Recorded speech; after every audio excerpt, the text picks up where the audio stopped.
How did you feel when you found out Charles was cooperating?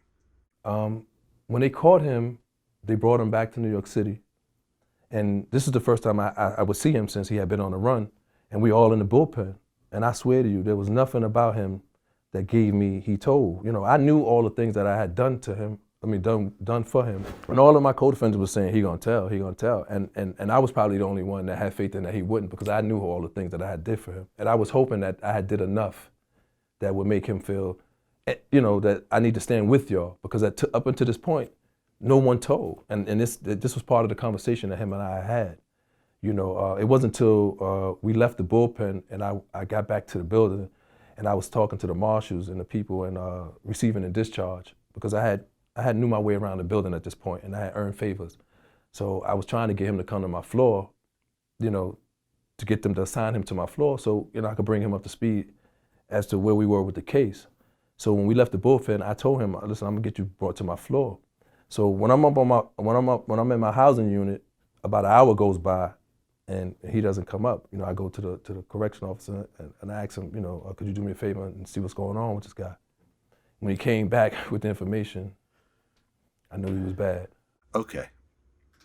So you get offered this 25-year plea deal, right? And you decide to fight it. Right. Now, when you have plea deals before trial, the feds have all this paperwork, but they can basically black out all the names. It's indacted. Indacted. Right. So you don't know who said this. Right. You don't know any of the names. Well, you have an idea. You have an idea, but you really don't know, because there's a black line that's going through certain parts of that document. And since most people take plea deals, you never get to know. You never get to know, and people could basically tell on you, and you'll be none the wiser. And they walk away with no repercussions. Right.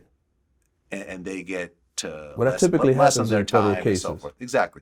Most people don't take it to trial. That's a fact. 97% conviction rate. Right. Exactly.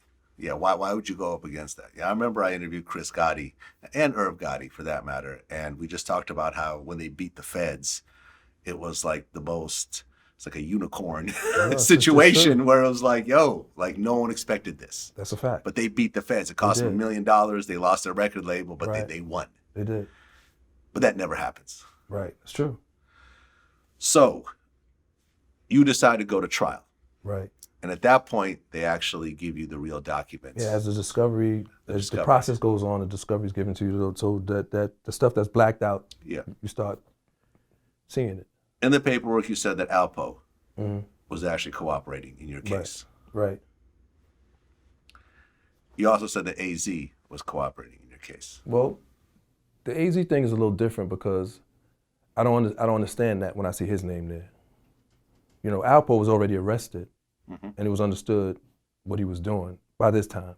He was arrested in like 91, and by the time I went to jail, it was understood what was going on with him. So me seeing that didn't surprise me, but me seeing his AZ's name in there didn't make sense to me, because he wasn't arrested; he was a free man. Right. Now you did the interview with Flex. Right. And you mentioned the AZ thing. Right.